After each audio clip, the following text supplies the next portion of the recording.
De la lumière aux ténèbres. Chapitre 6. La chute. La déroute de Lucifer et de ses anges rebelles fut un événement cataclysmique. Poussés hors des limites de la lumière divine, ils tombèrent dans un abîme sans fond, un lieu où la lumière ne pénétrait jamais et où les ténèbres régnaient en maître. Lucifer, autrefois le plus brillant des anges, sentit sa lumière s'éteindre peu à peu alors qu'il plongeait dans les profondeurs. Autour de lui, ses partisans, autrefois resplendissants, devenaient des ombres de ce qu'ils avaient été. Leurs ailes, autrefois déployées avec fierté, se recroquevillèrent et se déchirèrent, ne laissant que des lambeaux sombres et déformés. Lorsqu'ils atteignirent enfin le fond de l'abîme, un lieu que Dieu avait préparé pour eux, Lucifer se releva lentement. Son essence, autrefois lumineuse, était maintenant noircie par l'orgueil et la haine. Il regarda ses frères déchus, leurs visages déformés par la douleur et la colère. « Nous sommes tombés », murmura-t-il, sa voix maintenant rauque et chargée de ressentiment. « Mais nous ne sommes pas vaincus. Nous avons perdu les cieux, mais nous gagnerons la terre. Nous corromprons la création que Dieu chérit tant, et nous ferons de l'homme notre allié. » Les anges déchus, maintenant appelés démons, se rassemblèrent autour de lui. Leurs yeux brillaient d'une lueur malveillante, et leurs voix résonnaient comme des échos sinistres. « Nous te suivrons, Lucifer, » dirent-ils. « Nous te suivrons jusqu'à la fin des temps. » Lucifer, désormais Satan, le prince des ténèbres, leva une main noircie par les ténèbres. « Nous ne sommes plus les serviteurs de Dieu, » déclara-t-il. « Nous sommes les maîtres de notre propre destin, et nous ferons tout pour que l'homme partage notre chute. » Dans les cieux, Dieu regarda cette scène avec une tristesse infinie.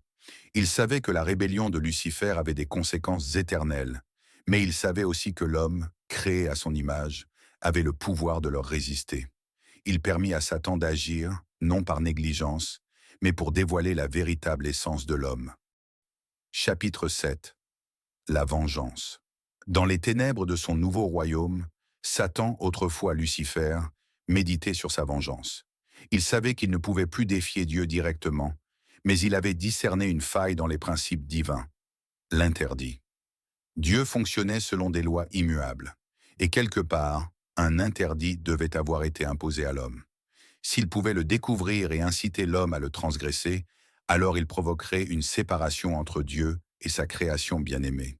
« Si je ne peux pas régner dans les cieux, » murmura-t-il à ses démons, « je régnerai sur la terre, et je ferai en sorte que l'homme, cette créature que Dieu chérit tant, se détourne de lui et subisse également son jugement. » Il observe l'homme qui était encore entier, toute humanité renfermée dans un unique être. Il n'avait pas encore goûté au ni bien ni au mal, vivant en parfaite harmonie avec Dieu. Satan savait que si cet être péchait, toute l'humanité hériterait de la même faute et serait séparée de Dieu. Il partit donc en quête de l'interdit divin. Satan vint régulièrement discuter avec l'homme, posant des questions apparemment innocentes, l'amenant subtilement à parler de son existence et des lois divines qui le régissaient. Patience et ruse étaient dans ses armes. Un jour, il posa la bonne question, celle qui révéla enfin l'interdit. L'homme, sans se méfier, mentionna ce qu'il ne devait jamais faire sous peine de s'écarter de Dieu. Satan, dissimulant son triomphe, comprit qu'il tenait la clé de sa vengeance. Avec une douceur perfide, il poursuivit. « Pourquoi devrais-tu te soumettre à cette loi? Ne vois-tu pas que cette interdiction te prive de quelque chose? Et si, au contraire, c'était en la transgressant que tu atteindrais la vraie liberté? » L'homme hésita, troublé par ces paroles. Puis, sous l'influence de Satan, il transgressa l'interdit. En cet instant, une fracture invisible se créa. Il avait péché contre Dieu, et avec lui toute l'humanité, enfermée en lui, était tombée. Satan exulta. Il avait accompli son premier acte de vengeance. Mais il ne comptait pas s'arrêter là. Maintenant que l'homme s'était éloigné de Dieu, il allait s'attaquer à chaque génération qui naîtrait.